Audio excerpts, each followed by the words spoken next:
श्रीमद्रामचन्द्राय नमः। श्रीरामभद्राय नमः।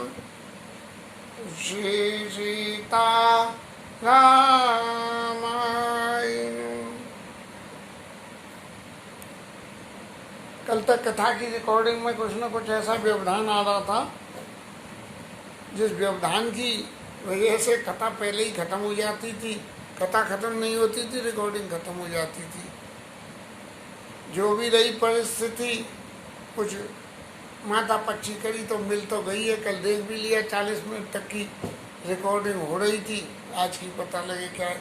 लेकिन कल की कुछ ज़रूरी कथा जो है उसमें रह गई। तो उस कथा को भूषण जी महाराज कह रहे हैं कि मंदिर में बैठ के गुरु जी महाराज आए और मैंने उनको प्रणाम नहीं किया। जब मैंने उनको प्रणाम नहीं किया तो गुरु जी के तो चित्त में कोई क्रोध था नहीं, तो उन्होंने तो कुछ कहा नहीं। लेकिन शंकर जी महाराज अपने भगत की इस अपमान को सहन नहीं कर पाए और मंदिर में ये आकाशवाणी हुई कि रे यद्यपि तबा गुरु के नहीं क्रोधा और अति कपाल चिता सम्यक बोधा। तेरे गुरु जी के तो क्रोध नहीं है और वो अत्यंत कृपालु हैं, दयालु और चित्त सम्यक बोध है। सम्यक माने यथा परिस्थिति क्या होना चाहिए, समानता को धारण करते हुए सम्यक बोध। तदापि शाप में दई हूँ तोई नीति विरोध स्वाई नमोई। फिर भी मैं तेरे को शाप दूंगा क्योंकि मुझे नीति का विरोध नहीं सुहाता है। मेरे अपने व्यक्तिगत जीवन में भी ऐसा ही है कि गलत बात मेरे को बर्दाश्त नहीं होती है। कोई आदमी मेरे साथ गलत काम करे तो मेरा बस चले तो उसको मैं भी दंड देने का ये प्रयास करता हूँ कि मुझे भी दंड देना चाहिए। जिसने गलती करी है यदि वो दंड भुगत लेगा तो शायद छोटी छुट्टी है। जो नहीं दंड करो खल तोहरा भ्रष्ट हो ही यदि मारग मोरा। जे सतगुरु सन ईर्षा करही रऊ रब नरक कोटि सत परही। करोड़ों सैकड़ों वर्ष जो है रौरव नरक में पड़े रहते हैं जो लोग गुरु बनाते हैं, वो गुरु से ईर्षा कर लेते हैं। तिजग योनि दर विविध शरीरा। ये जो है तीनों तरह की माने मनुष्य, देव और नारी। तिजग योनि दर विविध शरीरा आयुत जन्म भर पावई पीरा। इसमें सबसे नीचे नाग सर्प योनि है, फिर मनुष्य योनि है, फिर देव योनि है। तो ये पूरे जन्म भर जो है तकलीफ पाते हैं। और तू क्योंकि गुरु जी के लिए उठ कर तेने प्रणाम नहीं कहा, करा बैठ रहे से अजगर इब पापी। अजगर तो पड़ा रहता है पर खाने के लिए भी नहीं उठता है। इधर अजगर एक ने ये मुंह खोला और सांस खेली, जो शिकार आ गया वो खाए। तो बैठ रही सी अजगर इब पापी और सर्प हुई खल मलमति व्यापी। सांप मही अंगता रहता है, मही खाता रहता है और मही पड़ा रहता है। तो जा तू ऐसे ही बैठा रहे तो जाके सांप हो जा। और भी क्या होगा कि रहेगा भी कहाँ। महाबिटप किसी बड़े पेड़ के कोटर में, जो मेन तना होता है पोली हो जाए, कोटर महु जाई और रहु अधमादम अधगति पाई। तू पेड़ के कोटर में जाके रहेगा ना, तो जिस पेड़ के कोटर में सांप रहता है उस पेड़ के कोटर पर पशु पक्षी भी जो है अपना घोंसला नहीं बनाते हैं, क्योंकि सांप कब आके जो है उनका नुकसान कर जाए। इसीलिए तू पेड़ के कोटर, धरती के नीचे रहेगा तो चूहों के बिल में चला जाएगा। ऐसी जगह जाकर रहे जहाँ तू कहीं जा भी नहीं सके, क्योंकि तू अजगर की तरह से बैठा रहा। ऐसे तेरे को ऐसा ही तू जो जाके अजगर बन जाएगा। हाहाकार की न दारुण सुनो शिव पास साप कंपित मोई बिलोकियति उरुपुजा परिताप। महाराज मेरी तो रूह कब गई है शाप सुन के शंकर जी का, कि जिनकी मैं सेवा तो करता था और वो भी कपट के साथ में सेवा करता था, और वो शंकर भगवान की पिंडी बोल के और मुझे श्राप दे रही है, तो मेरी तो महाराज ऐसी रूह कब गई कि मैं क्या कहूँ। और मैं तो कप कपाने लगा और करे दंडवत सप्रेम द्विज। उन ब्राह्मण महाराज ने शंकर बाबा को जो है प्रणाम करा, ओम नमः शिवाय करके, और विनय कर गद स्वर समुझी घोर गति मोर, और बड़े गदगद कंठ से शंकर जी महाराज की जो है वो वंदना कर रही हैं। और ये जो रुद्राष्टक है ये अपने सारे ग्रंथों में बहुत पॉपुलर है, और एक समय मेरे को भी कुछ ऐसी प्रेरणा हुई तो मैंने कुछ समय तक नित्य रुद्राष्टक का पाठ किया। नतीजा ये हुआ कि ये रुद्राष्टक मेरे को कंठस्थ हो गया, और उसके बाद से और बहुत सारी चीज़ें कंठस्थ हुई, लेकिन कहीं ना कहीं भूल हो जाती है। लेकिन रुद्राष्टक में जो है कभी भी पाठ करने में भूल नहीं होती है।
महाराज के गुरुजी हैं, इनका गुरुजी का नाम ग्रंथ में नहीं दिया गया।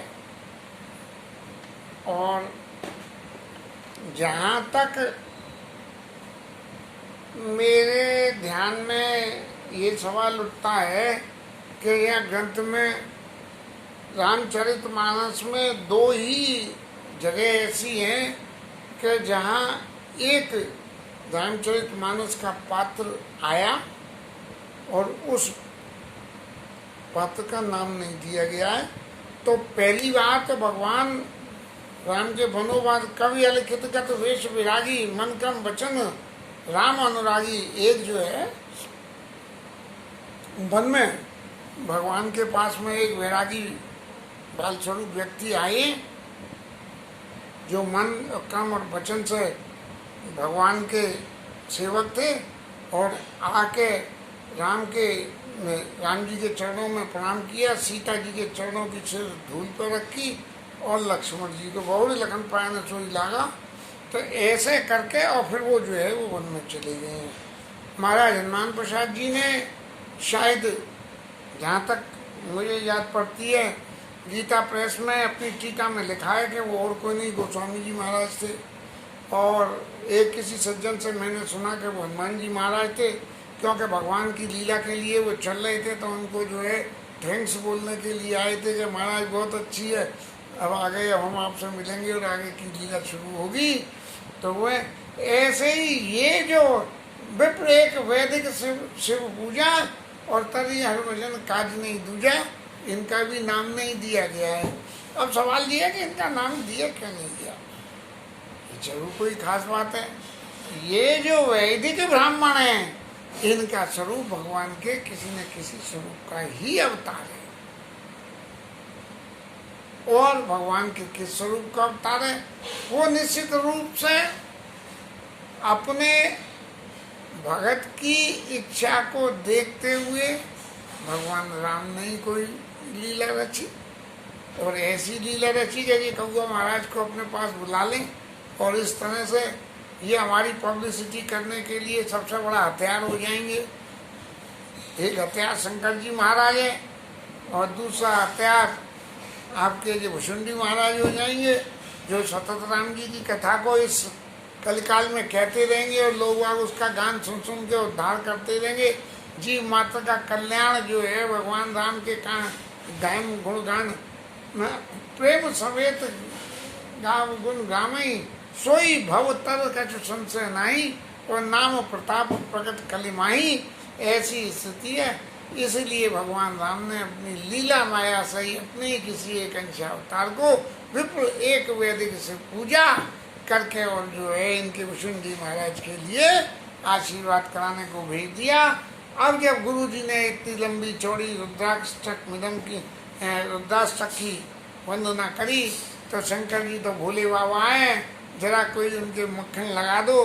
तो क्या है कि प्रचंडम प्रकस्थम प्रगल्भम परेशम प्रचंडो प्रकष्टो प्रगल्भो, और स्तुति अलंकार दे दिए कि कलातीत कल्याण कल्पांतकारी, आप कल्याण करने वाले हो। और फिर ये भी कह दिया यावत उमानाथ पादार विंदम, जब तक महाराज आपके चरणों का कोई भजन नहीं करे तब तक उसका इस लोक में कल्याण ही नहीं हो सकता, उसे शांति संताप नहीं मिल सकता है, न जरा जन्म के दुख से मुक्ति हो सकती है। महाराज आपका भजन करने से जरा जन्म बुढ़ापा नहीं आएगा और सांसारिक दुख नहीं होंगे। ऐसे भगवान मैं आपकी शरण में हूँ, आप कृपा करो। जब इतने भगवान के गुणों का वर्णन वैदिक ब्राह्मण महाराज ने किया है तो शंकर जी महाराज प्रसन्न हो गए, और जो जो इन्होंने शंकर जी की वंदना में करी है वो सबरे वरदान भुषुंडी महाराज को दे दिए। और गुरु जी ने क्या कहा, विनती सुनो सर्व शिव। शंकर भगवान तो सब कुछ जानते हैं और उनकी विनती को जाने विप्र देखी विप्र अनुराग, और उनके प्रेम को देखते हुए पुनि मंदिर नवबानी भाई दुज बराबर और फिर दोबारा आकाशवाणी हुई, पहले शाप देने के लिए हुई और फिर दोबारा आकाशवाणी हुई कि हे ब्राह्मण, आप जो है वरदान मांग लो। अब गुरुजी महाराज को तो अपना कल्याण हो नहीं हो, चेला चाटी का कल्याण करना ही करना। तो उन्होंने गुरु जी महाराज ने कही कि जो प्रसन्न प्रभु मोह पर है, यदि आप मेरे ऊपर प्रसन्न हो, नाथ दीन परने, और मुझे यदि दीन समझते हो या इस मेरे चेले को दीन समझते हो, इस पे जरा भी नहीं है, तो निज भगति भगति दे प्रभु, अपने चरणों की भक्ति दे दो महाराज, मुझे भी दे दो, इस चेले को भी दे दो। पुनि दूसरे वर दे, ये चरणों की भक्ति तो दे दो महाराज। और दे के संग में एक परोथन और जुड़ दिया कि पुनि दूसरे वर दे, क्योंकि शंकर जी महाराज ने भविष्यवाणी में ये तो नहीं कहा था कि एक बार मांगना। और ब्राह्मण महाराज वैसे तो उनको कभी कुछ चाहना नहीं थी, लेकिन जब भगवान साक्षात अपने मुंह से कह रहे हैं तब उनको बिल्कुल मन में ये आ गया कि ऐसे में भगवान प्रसन्न है, तो क्यों न भगवान की प्रसन्नता के लिए मैं उनकी भक्ति भगवान से मांग लूं। तो उन्होंने पहले निज पद भगति दे प्रभु, और पुनि दूसरे वर दे। अब दूसरा वर दे दो, क्या है? तब माया बस जीव जड़ा। एक तो ये कह दी जाए जो दीन पर ने, तो मेरे पर हम भी दीन है और ये भी दीन है, ये संसार में जो आया है वो सब दीन है। भगवान की भक्ति कर रहे हैं वो सुपर दीन है। क्यों? क्या संसार के काम काजों में मन ही नहीं लगता है। संसार में आए हो तो भैया दुकान पे जाओगे तो कार व्यापार करना पड़ेगा, कार व्यापार नहीं करोगे तो दुकान पे मन कैसे लगेगा। संसार में आके संसारी रीति रिवाज निर्वाह करने पड़ेंगे, नहीं करोगे तो कैसे मन लगेगा। तो इसलिए दीन हो गए वो। निज पद भगति दे प्रभु, पुनः दूसरे वर दे। दूसरा वर क्या दे दो? तब माया बस जीव जड़, और संतत फिरई भुलान। भूला भूला महाराज आपकी माया के वशीभूतों के जीव फिरता है, और ता पर क्रोध न करिए प्रभु, कृपा सिंधु भगवान। महाराज आपकी देखो, जीवात्मा का तो अपना दोष होता नहीं है, अपने कर्म प्रारब्ध से माया के बंधन में बंधा हुआ भागा भागा डोलता है। अब इसमें उसका भी तो कोई बस नहीं है। भाई रेलगाड़ी में बैठ जाओगे तो रेलगाड़ी जिस रफ्तार से चलेगी, शरीर भी तो उसी रफ्तार से चलेगा। अब ऐसे में कोई आदमी चाहे कि रेलगाड़ी तो चले 100 किलोमीटर और रेलगाड़ी में बैठा हुआ शरीर चले 40 किलोमीटर, तो ये क्या संभव है? नहीं है। तो ऐसे ही तब माया बस जीव जड़ संतत फिरे भुलान, और तापर क्रोध न करिए प्रभु, कृपा सिंधु भगवान। अब महाराज एक बात और, शंकर दीन दयाल। अब महाराज जब आप इतने कृपा निधान हो और आशुतोष हो, तो अब शंकर दीन दयाल। अब शंकर दीन दयाल, अब यही पर हो कृपाल। महाराज अब इसके ऊपर भी दया कर दो। आप तो दीनों के ऊपर दया करने के भंडार हो, तो महाराज इसके ऊपर दया कर दो। महाराज दया क्या करना, ज्यादा कुछ नहीं करना, थोड़ी सी। क्या? साप अनुग्रह होई जई, नाथ थोड़े ही काल।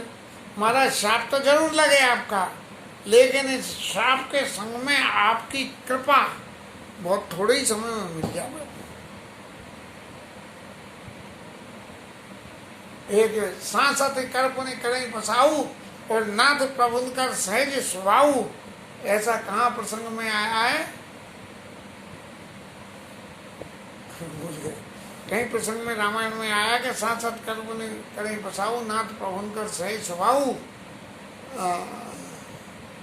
हाँ, महादेव जी के प्रसंग में आया है, जिस वक्त महादेव जी ने कामदेव महाराज को भस्म कर दिया और फिर आके जब उनकी वंदना करी है, तो वंदना करके उसको रति को वरदान दे दिया कि बिनु व्यापी सबई पुनि सुननी मिलन प्रसंग, कि अब तक तो कामदेव शरीर से व्याप करता था, जिसके घर जाके बैठे उसके अब तो बिना उसके घर जाए ही सबके शरीर में व्याप्त हो जाएगा।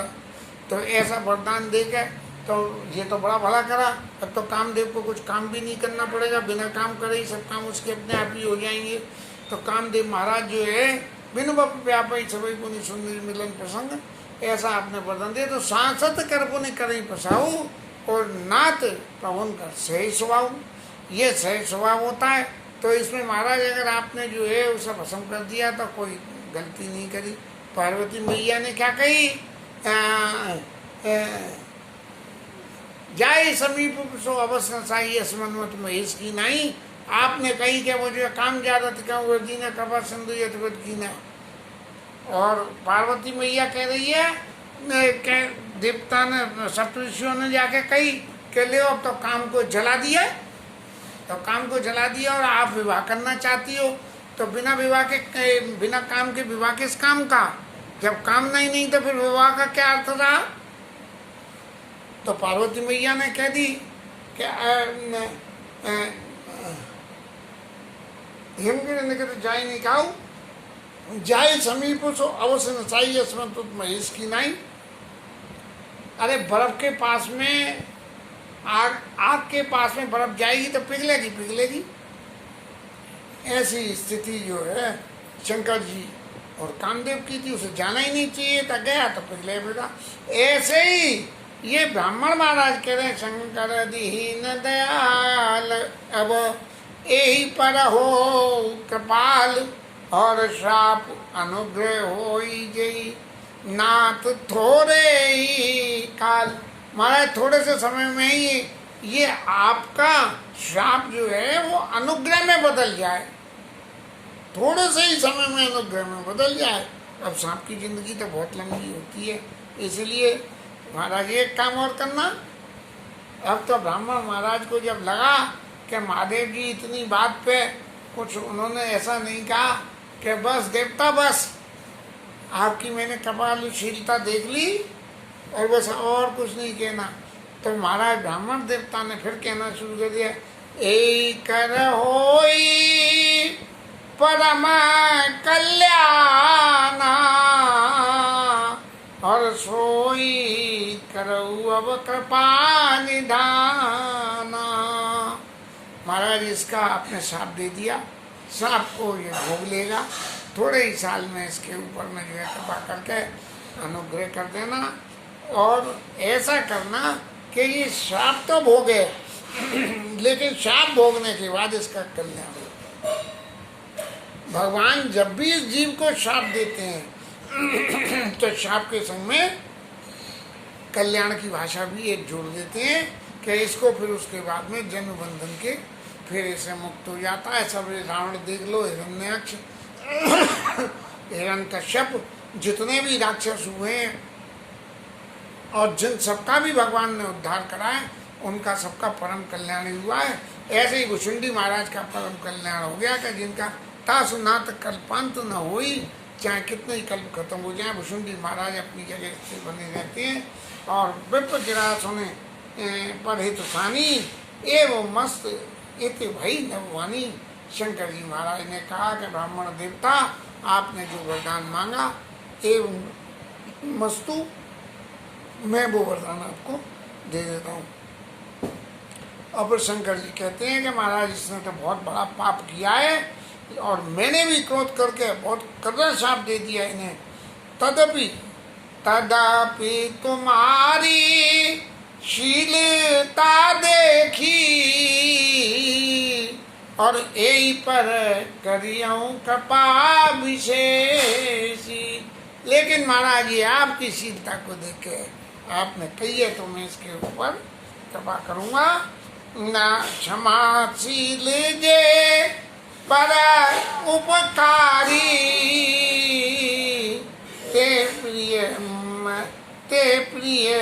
ते तुझे मोई प्रिय जथा खरारी। ऐसे ब्राह्मण जो क्षमाशील है दूसरों का हित करते हैं, जैसे मुझे भगवान राम प्रिय वो ऐसे ही प्रिय। ऐसे महाराज चूंकि आप मुझे बहुत प्रिय हो इसलिए अब मैं इसके ऊपर आपके मांगने से कृपा करूंगा। मोर शाप तुझे व्यर्थ न जाई, मेरा शाप व्यर्थ नहीं जाएगा। और जन्म सहस्त्र जन्म सहस्त्र अवश्य अवश्य यह पाई। मैंने इसको दिया है ना कि 1000 जन्मों तक तेरी मुक्ति नहीं होगी और जन्म पे जन्म लेता रहियो, ऐसा शाप दिया है। तो वो जो जन्म अवश्य पावेगा। लेकिन इस जन्म के संग में, जन्म लेने के संग में क्या जो है गुण जोड़ रहा हूँ महाराज। वो गुण क्या है? जन्मत मरत दुसह दुख होई, और यही स्वल्प व्यापई नहीं सोई।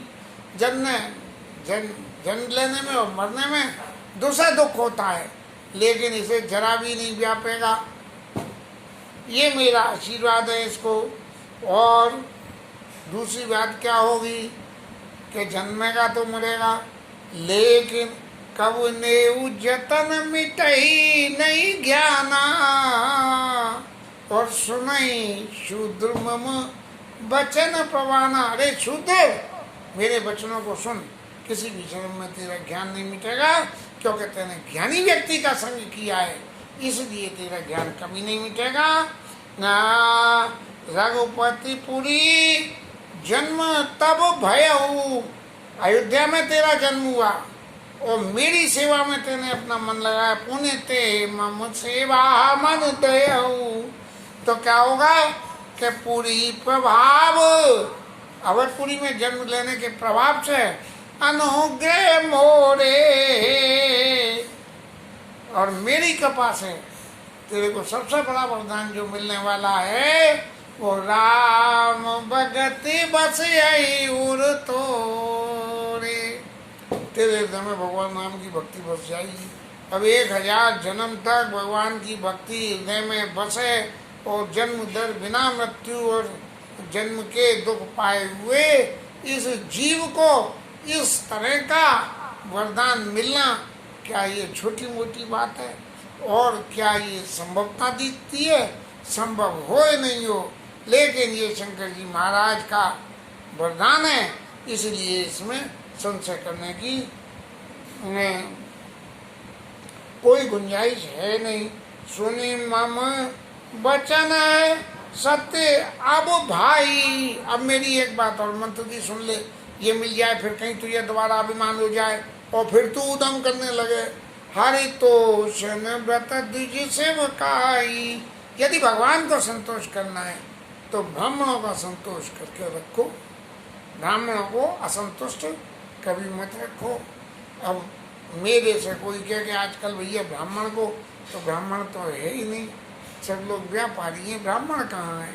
ब्राह्मण जो है वो या तो नौकरी कर रहे हैं, ब्रह्म कर्म तो थोड़ी बहुत देर के लिए करते हैं जो उनके संस्कारों में, लेकिन बाकी तो जो है सब जो है व्यापार करते हैं, नौकरी करते हैं।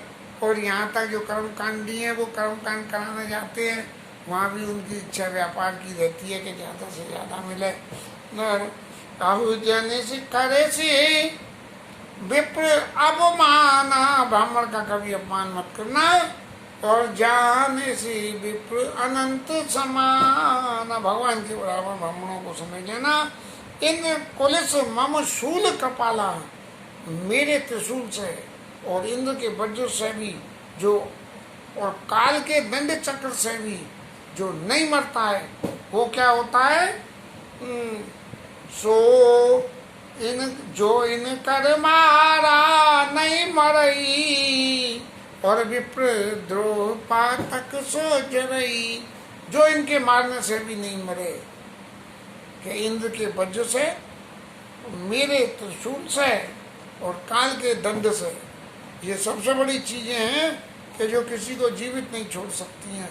लेकिन जो इनके मारे से भी नहीं मरे, वो ब्राह्मण से द्रोह करके मर जाता है। वो ब्राह्मण से द्रोह करके मरने का नतीजा तो राजा प्रताप भानु ने भुगत ही लिया। अच्छा विवेक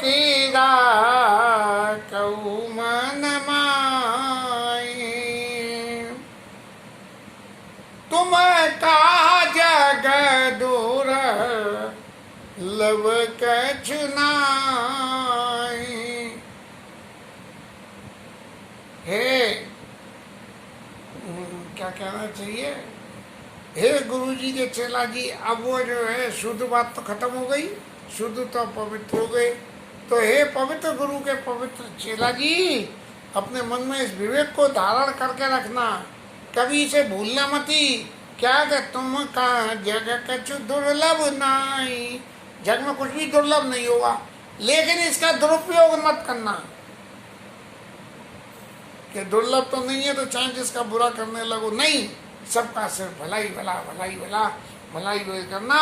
और ये का श्रमोरी अपति हकीकत हो ही तोरी, तुम्हारी तो वो गति हो जाएगी जहाँ चाहो चले मन चल वृंदावन धाम, जपेंगे राधा राधा नाम, मिलेंगे कुंज बिहारी ओढ़ के काम हरे कारी। तो महाराज आप वृंदावन पहुंच जाओगे और फिर कहोगे चलो रे मन चलो अयोध्या धाम, मिलेंगे दशरथ नंदन राम। और